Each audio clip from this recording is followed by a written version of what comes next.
Bueno, vamos a continuar y ahora vamos a hablar sobre el tema de ecosistemas y biodiversidad en nuestro país, y quien va a impartir esta conferencia es la maestra Julia Carabias de la Facultad de Ciencias de la UNAM.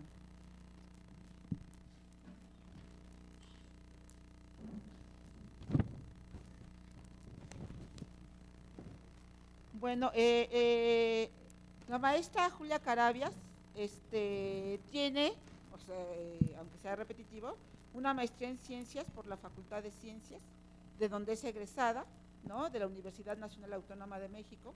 Ha impartido más de 80 cursos durante 40 años en esta universidad y en otras universidades nacionales, además de dirigir diferentes tesis de licenciatura y maestría en materia de ecología, manejo de recursos, restauración ecológica, conservación y políticas públicas. Su trabajo de investigación se ha concentrado en diversos temas ambientales, particularmente en la regeneración de selvas tropicales, restauración ambiental, manejo de recursos naturales, ecología y sistemas de producción, cambio global, pobreza y medio ambiente y política ambiental. Los resultados de las investigaciones se han publicado en más de 95 capítulos de libros y en un sinnúmero de artículos arbitrados y libros. Son 2 hojas, no se los voy a leer, ¿no? Entonces, bueno, 3 hojas, 4, ¿no? En relación a la divulgación del conocimiento, ha publicado más de 50 artículos de divulgación, impartido alrededor de 280 conferencias en México y en el extranjero, y escrito cerca de 220 artículos periodísticos. En cuanto a su participación en el ámbito global, fue miembro de la Comisión sobre los Países en Desarrollo y el Cambio Global, presidenta del panel técnico científico del Fondo Mundial Ambiental, GEF, miembro del panel del alto nivel sobre sustentabilidad global de la Secretaría General de la ONU y miembro del panel multidisciplinario de expertos de la Plataforma Intergubernamental de Biodiversidad y Servicios Ecosistémicos de la ONU. Ha formado parte de varios consejos directivos y asesores de instituciones académicas y de organizaciones no gubernamentales. Y bueno, cuenta con más de 18 distinciones, ¿no?, a nivel internacional, entre ellos 2 doctorados honoris causa, entre otros más. Bueno, los dejo con ustedes a la maestra Carabias.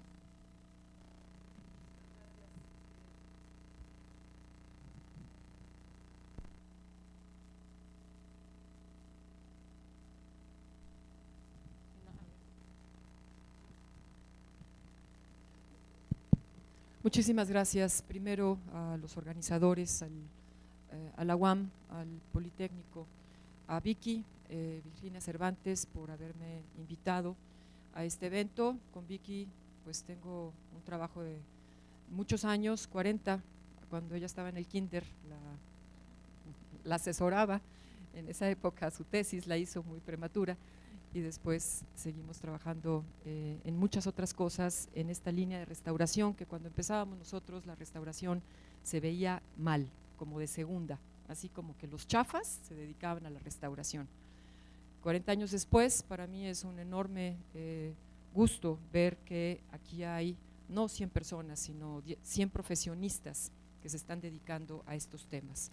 Con muchos de ustedes tengo actividades en distintas instituciones, dependiendo de dónde están, pero el tema de la restauración ya es un tema que quedó en la agenda mexicana, sin embargo, hasta abajo de la lista. Entonces, al abordar yo el tema que me pide Vicky de ecosistemas y biodiversidad, quise vincularlo al tema de las políticas públicas, y voy a cambiar de escala todo el tiempo. Metodológicamente no es muy sano, pero ayuda a la transmisión de ideas. No voy a presentar un diagnóstico puntual de Numeralia, para eso hay una obra monumental en México que no va a ser superada ni tampoco resumida en 20 minutos, que es la de Capital Natural, y ustedes tienen acceso a eso a través de las redes de la Conavio. No hemos tenido nunca antes una cantidad de conocimiento en nuestro país como el de ahora, y tampoco una cantidad de profesionistas como los de ahora. Y esas son las buenas noticias de esta película. El problema es que nunca tampoco antes hemos tenido la velocidad de cambio y de deterioro, y es ahí donde no sabemos. Yo sigo siendo optimista, cada vez menos, pero sigo todavía teniendo esperanzas. Lo que no me queda claro es quién gana la carrera, si el deterioro o todas las alternativas que se están planteando y una sociedad que está activa en ello. Y creo que por ello un foro de este tipo es absolutamente indispensable, necesario. Virginia lo ha venido trabajando desde hace mucho tiempo y ojalá y no pierdan la continuidad de una comunidad que se esté acercando hacia estos temas más y más. Voy a cambiar de escala de lo global a lo nacional. Va a haber algunas láminas que de repente aparecen en una cuestión global y de repente aterrizo en México. No quiero hacer este diagnóstico puntual de México, pero necesito esto para transmitir un conjunto de ideas. Dicho esto, planteo un primer contexto. Este contexto nos está llevando a qué queremos como sociedad, como humanidad. Está construyéndose una meta aspiracional global en la que en general la humanidad está empezándose a poner de acuerdo. Queremos un planeta sin pobreza, justo, equitativo, incluyente, próspero y con bienestar social. Si se votara aquí, ¿quién quiere un país injusto? Espero que nadie levante la mano. Si quién quiere un país excluyente, un país, etcétera, etcétera. Esto no sería políticamente correcto.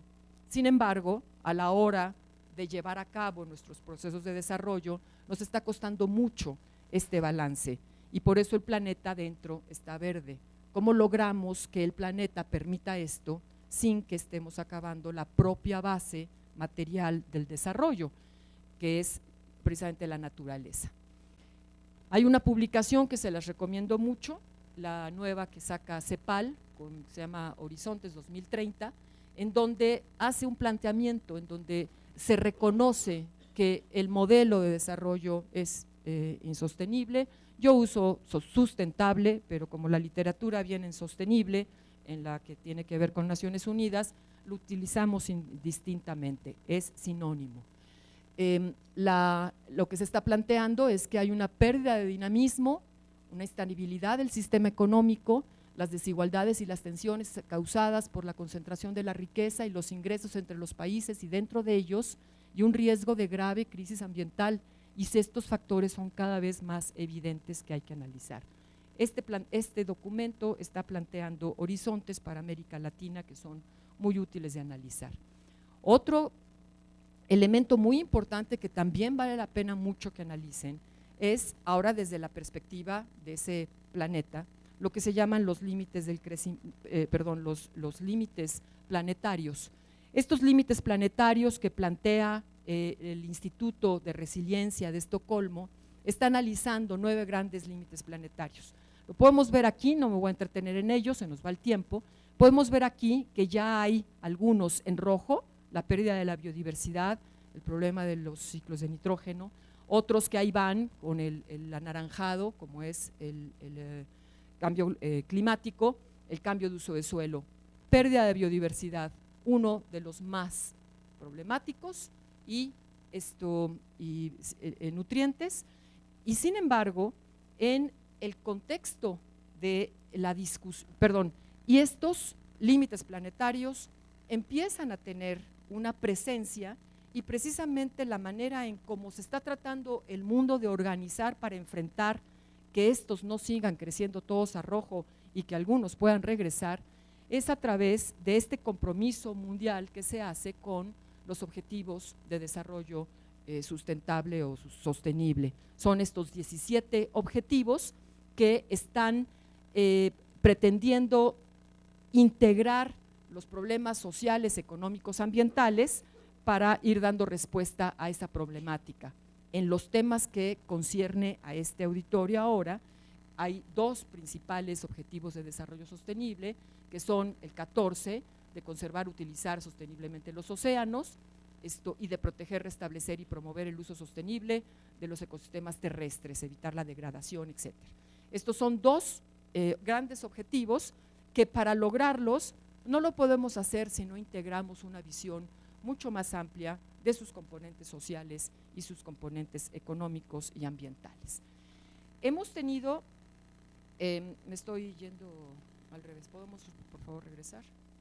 Hemos tenido en la materia ambiental una especial, ahora sí seguimos, una especial atención a un tema, que es el tema de cambio climático. Qué importante, qué bueno.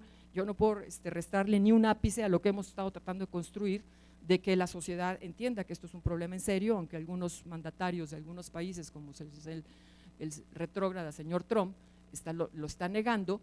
Este tema sí está permeando en las naciones y tenemos un instrumento muy importante que son los acuerdos de París ahora, en donde pues se abren ciertos horizontes. ¿Vamos a llegar a tiempo o no? Pues tiene que ver con la respuesta de lo que planteé en ese inicio.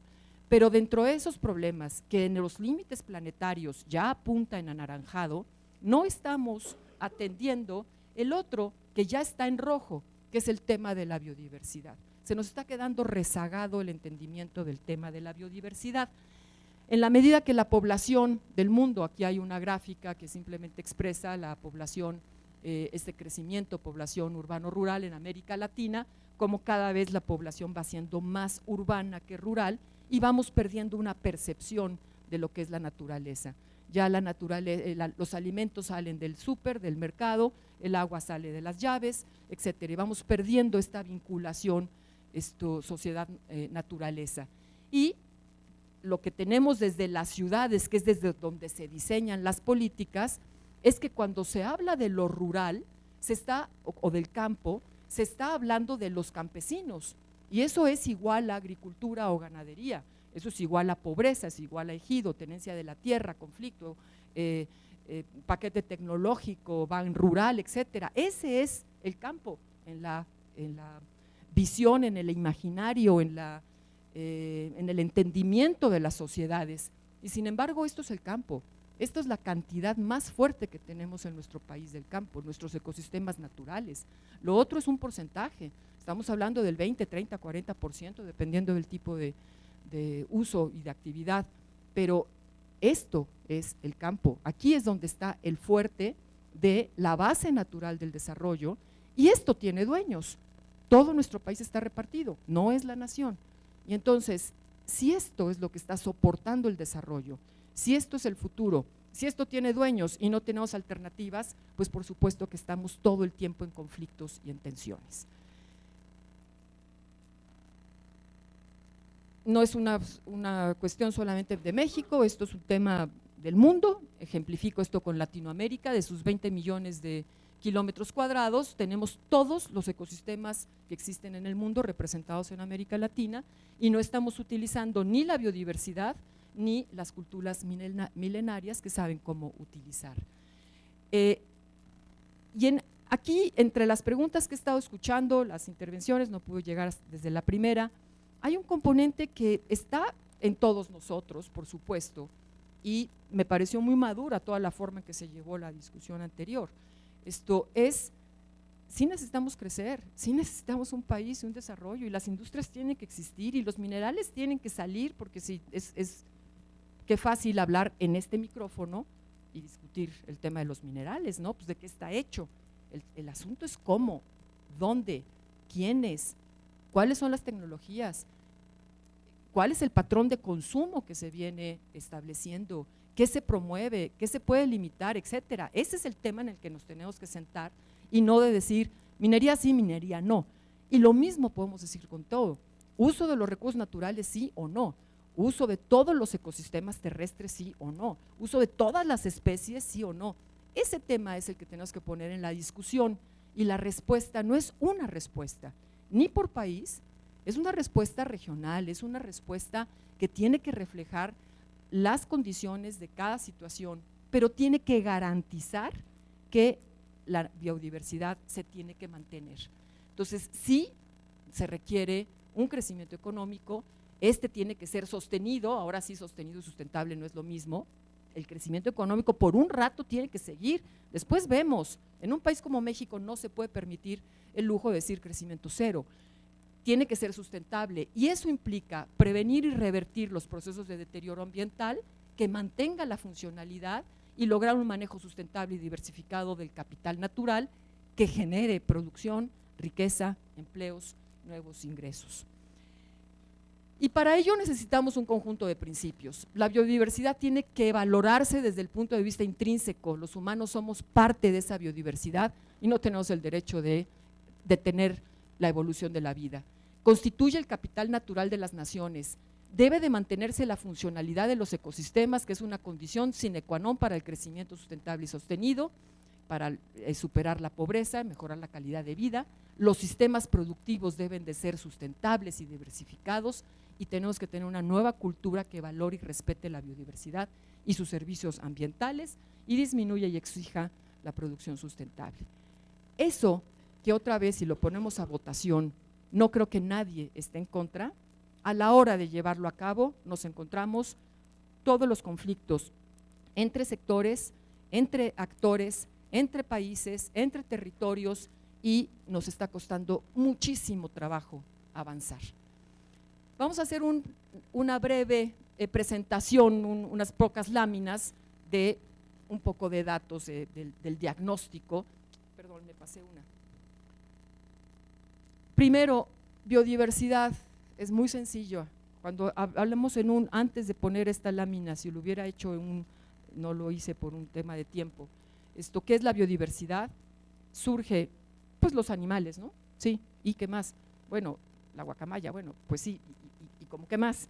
Y la expresión de la vida, cualquier expresión de vida se llama biodiversidad y tiene distintos niveles, desde el nivel ecosistémico, ¿se regresó? Aquí está. Desde el nivel ecosistémico, el nivel de especies, el nivel de genes. Se podría también poner el nivel paisajístico, y eso tiene también una discusión, no quiero meterme en ella. Pero tanto ecosistemas, sus componentes en especies como genes, es la biodiversidad. Esta biodiversidad en el mundo está distribuida de manera desigual. ¿Por qué? Porque las condiciones físicas son distintas, y entonces tenemos los grandes biomas. No nos hemos puesto de acuerdo en el mundo de una clasificación homogénea de este tipo de grandes ecosistemas o de biomas, así como tenemos una clasificación basada en el sistema lineano para las especies. En el tema de los ecosistemas, cada quien utiliza unos, nosotros utilizamos más los de Hernández X y Miranda o el de Rendowski. Esos son como los dominantes en nuestro país, pero no nos entiende nadie, absolutamente nadie más que los mexicanos y algunos mexicanos nada más. La selva alta perennifolia con la selva baja subperennifolia, la selva mediana perennifolia, subperennifolia, etcétera. Los guatemaltecos, hondureños, cubanos, colombianos se vuelven locos con esta terminología, pero por eso se trata más o menos de homogenizarla en estos grandes biomas en los que obviamente las partes verdes son las que corresponden a los ecosistemas tropicales más húmedos, las selvas tropicales húmedas, los amarillos a los desiertos, las tundras hasta arriba, etcétera. No me voy a meter tampoco en ese detalle, ustedes pueden revisar cualquiera de estos libros básicos, pero la idea principal es que esta biodiversidad es muy diferente. Está además concentrada en distintos países. Quienes más tienen biodiversidad son los que se les ha llamado los megadiversos, y son 17, todos están tocando partes de trópico. Estamos teniendo en México la mayor cantidad de los ecosistemas, que solamente se compara con China, y solamente nos faltan los más extremos fríos de las tundras y taigas. Esta biodiversidad de especies además tiene otra característica: conocemos poco todavía, muy poco. ¿Cuántas? Cerca de 2 millones. ¿Cuántas hay? Podría ser aproximadamente unos 30 millones. Hay grupos que prácticamente no sabemos la mayor parte, y muchos de esos están solamente en nuestro país. Muchas de estas especies son las especies endémicas. Las especies endémicas, podemos ver el caso de México, como tiene la mitad de los anfibios de México son endémicos, la mitad de los reptiles, la mitad de algunos grupos de planta como las vasculares. Esa es otra característica que no se puede perder de vista, no solamente cuánto hay, sino cuál es la calidad de eso que hay, que lo endémico solamente existe en el territorio en donde está ubicado. Y la última descripción de la biodiversidad, pues es la que tiene que ver con los genes. Esta es una sola especie en donde tenemos un montón de variedades que todo el mundo conocemos perfectamente, y así podríamos seguir especie tras especie. Y esto también es un tema a proteger, a conservar, porque se están perdiendo todas estas variedades genéticas. ¿Por qué se están perdiendo? Bueno, pues estamos teniendo un problema de deforestación, una deforestación mundial que se da fundamentalmente en los trópicos. México es un país que tiene una deforestación muy alta, precisamente por el trópico. La mitad de la deforestación ocurre en América Latina en sus selvas tropicales, y México aparece entre los primeros países, ahí está México, que pierde todavía cobertura vegetal, aunque hayan bajado las tasas. Principal actividad de presión es el cambio de uso de suelo por las actividades agropecuarias, el crecimiento de la frontera agropecuaria, y también la parte urbana y de infraestructura. Una imagen del mundo para que dimensionen lo que está significando la pérdida de cobertura vegetal de bosques intactos, de zonas intactas, no de cobertura vegetal alterada, intactas, ¿sí? Esto era hace 8,000 años, antes de la domesticación, y esto es lo que nos queda actualmente como bosques intactos. Entonces, bueno que se da esta expresión en el auditorio, porque pues pongámonos pilas, ¿no? Porque en 10 años más se nos va el colorcito. Y este es México.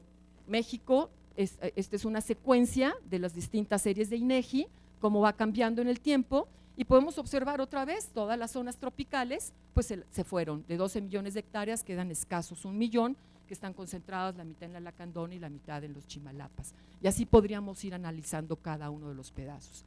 Este es el problema. Nunca hemos tenido tanto conocimiento, ni tanta gente enterada, ni tantas instituciones, ni tantas leyes y normas, etcétera, etcétera, pero esto nos está ganando. ¿Quién va a ganar la carrera?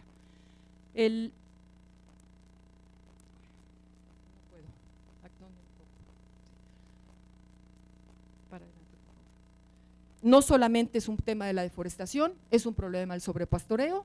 La ganadería está ubicada fuertemente en el norte de nuestro país, hay un sobrepastoreo, el pisoteo, la compactación, etcétera, está implicando un reemplazo de la flora original, y esto nos está causando también una importante erosión a nivel del 45% de nuestro país. No solamente tenemos que buscar el tema terrestre, no me voy a detener aquí, pero traigo a colación este tema. Aguas con los ecosistemas marinos, que se nos olvidan de todas, y México es un país muy marino, y podemos observar aquí las zonas muertas que existen en el mundo, en donde ha perdido la biodiversidad marina, y México tiene toda la zona del Golfo de México profundamente afectada por el Mississippi principalmente.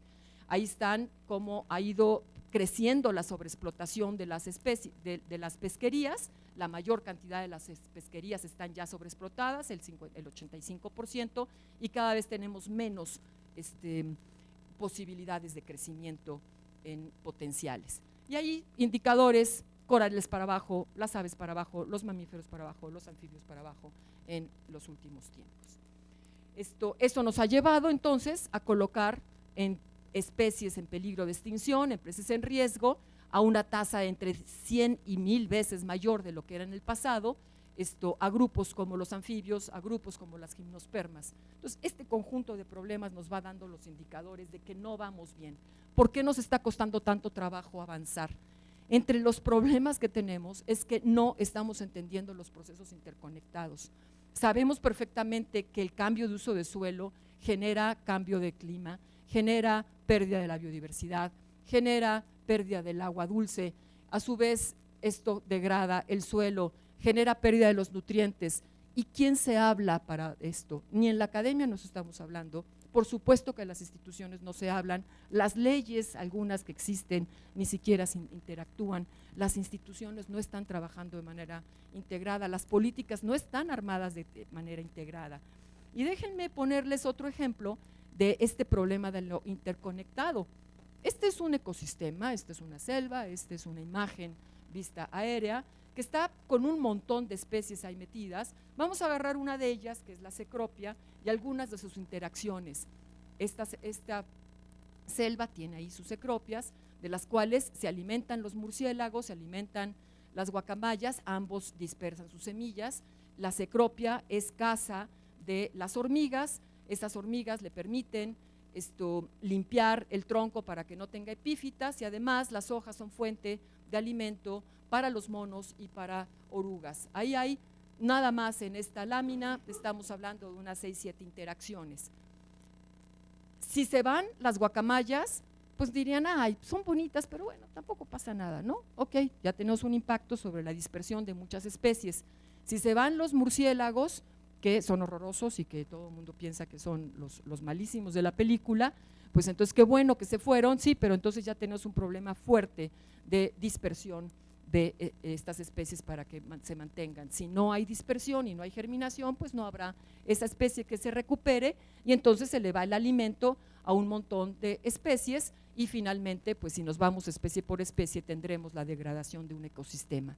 Eso implica la pérdida de los servicios ecosistémicos. Los servicios ecosistémicos son esos servicios que necesita la sociedad, tanto los de apoyo, los de abastecimiento, de regulación y servicio, que le está dando a la sociedad en todas estas líneas complejas cruzadas, bienestar social, bienestar de alimento, bienestar de salud, bienestar cultural. Si estos servicios ambientales están perdiéndose por la desaparición de los ecosistemas, pues los servicios ambientales lo único que generará es unas situaciones extremas de pobreza, porque la tecnología no lo va a resolver.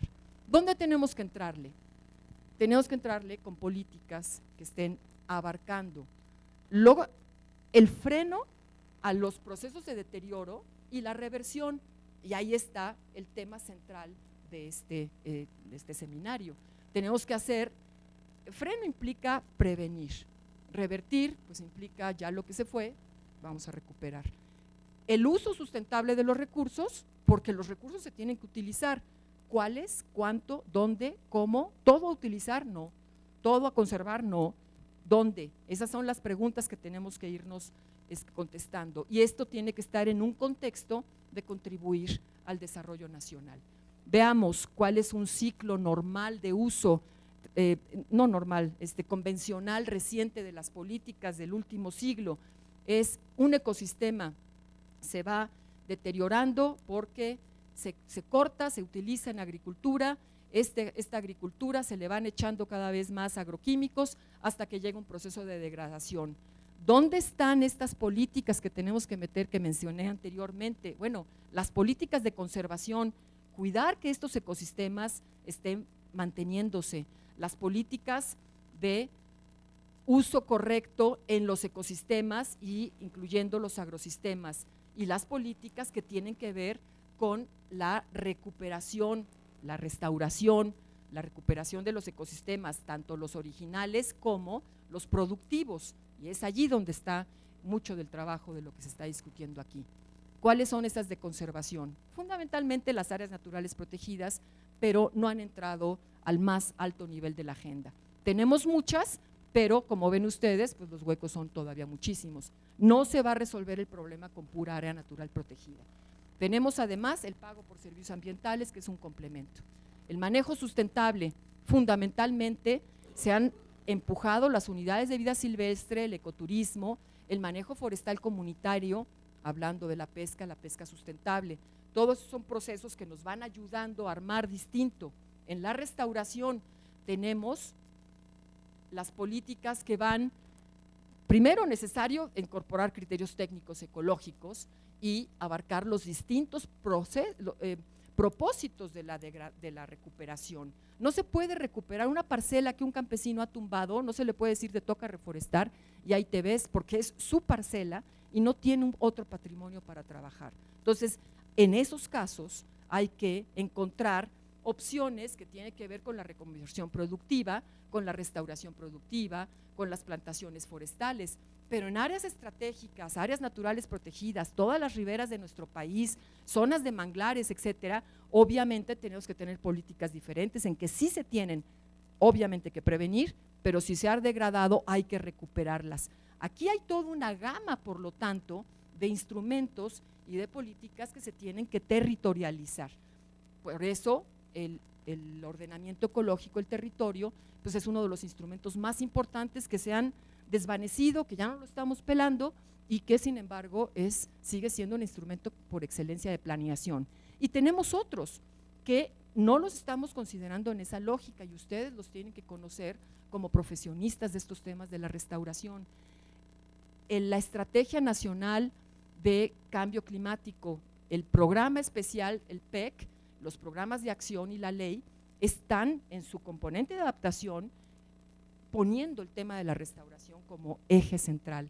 El otro es la Estrategia Nacional de Biodiversidad, que tiene un conjunto de componentes en donde la restauración es uno de los temas centrales de esta Estrategia Nacional de Biodiversidad. Tenemos ya políticas que están empezando territorialmente a expresarse. Por ejemplo, pongo un ejemplo en el caso de la selva lacandona, con la problemática que hay de deforestación tan intensa, se están empezando a articular desde gobierno las políticas con recursos económicos, con los actores que en torno de las áreas naturales protegidas, los instrumentos como pago por servicios ambientales, las unidades de manejo, el ecoturismo, etcétera, todos estos que coloqué preventivos, más los de restauración, pueden articularse. Esa visión territorial es indispensable. Y termino. No tenemos las políticas necesarias para enfrentar estos nuevos retos a los que me referí en las primeras 3 láminas. Estamos teniendo todavía políticas sectoriales y tenemos que hacer cada vez más políticas con una visión multidisciplinaria y transversales. Y esas políticas tienen que basarse mucho más en ciencia, pero no tenemos la interfaz construida para ello. Por ello, es indispensable fortalecer políticas de protección y restauración de los ecosistemas para conservar los servicios ambientales y su biodiversidad, que los sistemas productivos estén basados en criterios de sustentabilidad para que los empleos e ingresos que se están produciendo estén correctamente alineados a la conservación de estos recursos. Fortalecer programas e instrumentos de planeación, como son el ordenamiento que mencionaba, el manejo integral de cuencas, los planes de manejo de las áreas protegidas, el fortalecimiento de los vínculos de políticas demográficas y ambientales y sociales con estos componentes ambientales, los espacios necesarios entre la ciencia y la toma de decisión y nuevas formas de gestión pública para garantizar el cumplimiento de los derechos ambientales y una sociedad participativa que esté metida en eso. Gracias por su atención.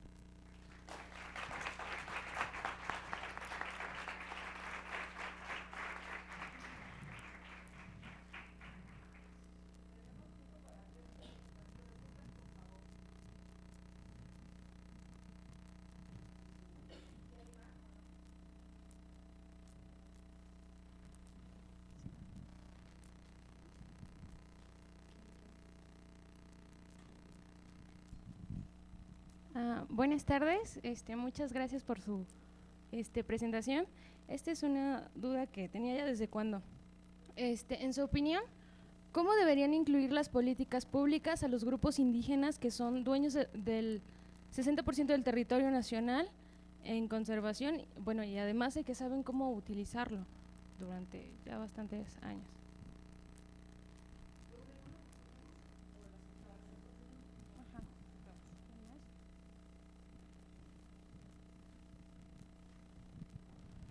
Sí, hola. Es con respecto a la palabra revertir.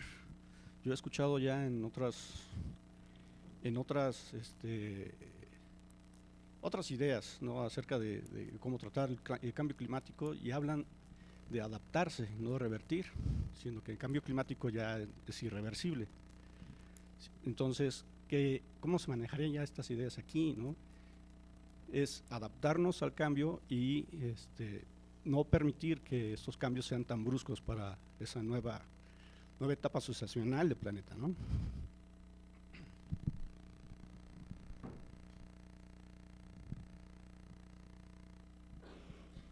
Bueno, me gustaría saber su opinión acerca de los nuevos cambios que ha habido en torno a la ley de biodiversidad y la cuestión también de la ley del manejo forestal sustentable. Gracias.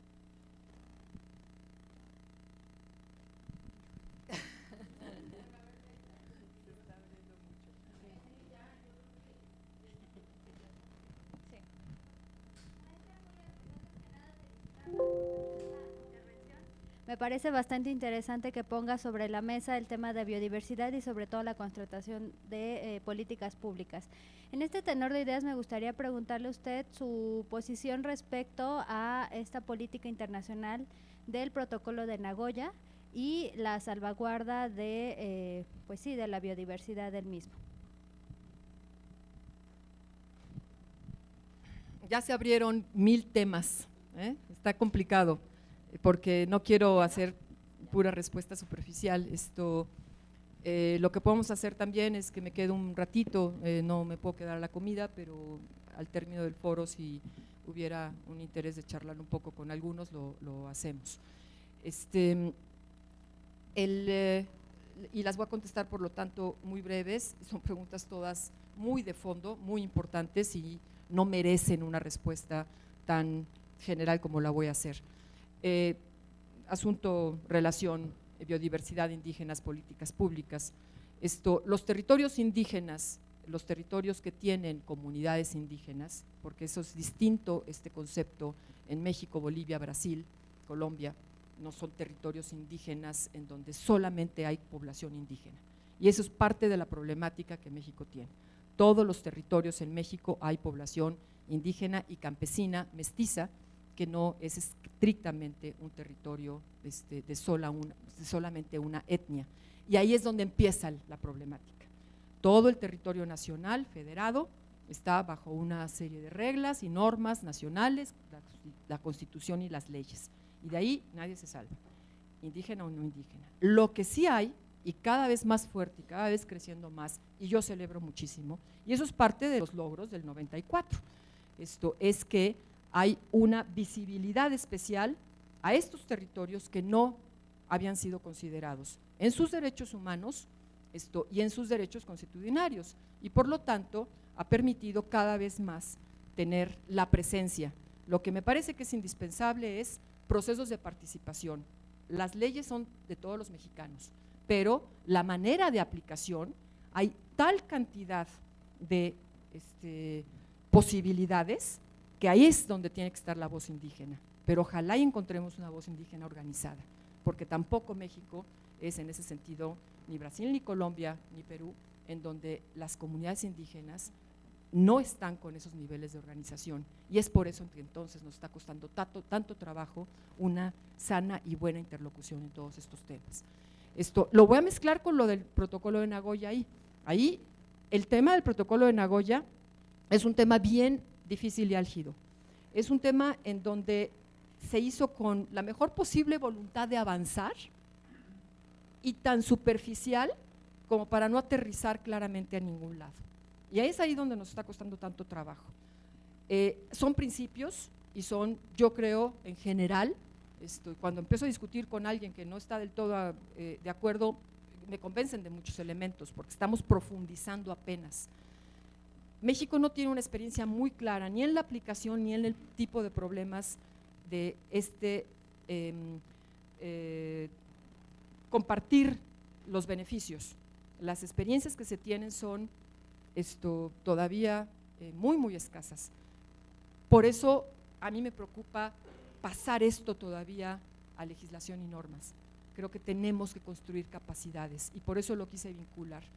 Una organización mucho más sólida de los dueños de la tierra, particularmente los indígenas que saben cómo trabajar su tierra por lo general, y tampoco hay que mistificar en exceso las cosas, y el protocolo tiene que empezarse a entender, aterrizar, aprobarse, y por eso las experiencias pilotos son tan importantes de entrada para después brincar a los niveles más generales. Estamos muy atorados en ese sitio y eso es uno de los puntos, y me paso a la otra, de difíciles y álgidos de la Ley General de Biodiversidad. A mí me está lloviendo durísimo con el tema de la Ley General de Biodiversidad. ¿Por qué? Porque formo parte de un grupo de gente que no nos gustó. No nos gustaron los métodos y no nos gustó el contenido. Y entonces nos empezamos a meter a decir, párenle, porque sorpresas no queremos, vamos a entenderle. Le empezamos a entender y se logró parar el año pasado, pero ha habido un proceso muy cerrado de la discusión. Hoy tenemos, y los invito a todos a entrar a la página de Ceiba, ceiba.org, en donde tenemos los documentos de muchas organizaciones que lo hemos analizado y firmado, y que nos están poniendo una tunda, pues como las que ya conocemos, pero cuando la causa está clara, pues nos la aguantamos. El tema es que hay errores de tal tamaño, como que dice la exposición de motivos, en la siguiente COP 13 de diciembre, y esa ya pasó, ¿no? El órgano desconcentrado, coma, Secretaría de Medio Ambiente y Recursos Naturales, coma, eso no es un órgano desconcentrado. Y ese tipo de, 2 ejemplos nada más les pongo porque no quiero consumir más. Si eso está en la ley, si eso está en la exposición de motivos, ¿cómo está lo demás, no? Entonces tenemos problemas. Creo que la ley empieza a corregirse, pero va a la prisa. Todo el tiempo está encima la maldita prisa. Que lo saque este legislativo me parece perfecto, pero todavía el legislativo en este país está hasta el 30 de septiembre, o perdón, 31 de agosto del año 18. Tranquilos, abran los procesos, vamos a seguir platicándolo y vamos a ajustar los temas, ¿no? Y creo que había el tema de la reversión, por eso lo dejé al final porque era más puntual. Ojalá y Vicky en algún momento se aviente un tema más de conceptos. Este rollo de los conceptos en materia de restauración, nosotras mismas tenemos un artículo que tratamos de diferenciar restauración ambiental de reforestación ecológica, de restauración ecológica, etcétera, pero no hace consenso. Aquí hay mucho debate de discusión, pero no es tanto que no sea posible la reversión. Yo espero que muchos de esos círculos de los límites planetarios, con un manejo adecuado en un futuro, no va a llegar nadie de nosotros a verlo, pero sí va a bajar lo rojo. Sí es reversible el cambio climático, no con sus impactos, pero sí con en periodos más largos de lo que estamos hablando de la planeación del 2050. Y ese es el concepto también de resiliencia. Entonces hay que meter el concepto de resiliencia en toda esta lógica, porque hay cosas que sí se pueden revertir, otras cosas a las que se hay que adaptar, otras cosas a las que hay que mitigar, y otra vez es una baraja de temas de una canasta muy amplia, pero algo que con esto quiero concluir, por favor, por eso quise hacer la presentación así. No se les olvide para dónde van. No importa si están trabajando como consultores de una mina. Vean ustedes, no son los malos. Vean para dónde van y hagan coherencia en los principios para lograr ese planeta sustentable, justo, equitativo, próspero y con bienestar social. Y cada uno de nosotros en nuestras especialidades es indispensable trabajar. Por más especializados que hagan lo suyo, no pierdan los contextos, porque podemos llegar por muchos caminos, pero si no, como el de Alicia, ¿a dónde vas? Pues no tengo para dónde voy, pues entonces vete por donde quieras. Tenemos una ruta, y si la ruta nos la trazamos colectiva en México, de un país sano, próspero, justo, democrático, y ambientalmente, con todos los recursos que tenemos ahí para estas generaciones, para las futuras y para levantar la pobreza, entonces no importa en qué área están trabajando, no pierdan esa visión integral y esa capacidad de poder tener una meta aspiracional, porque de lo contrario nos perdemos en la película.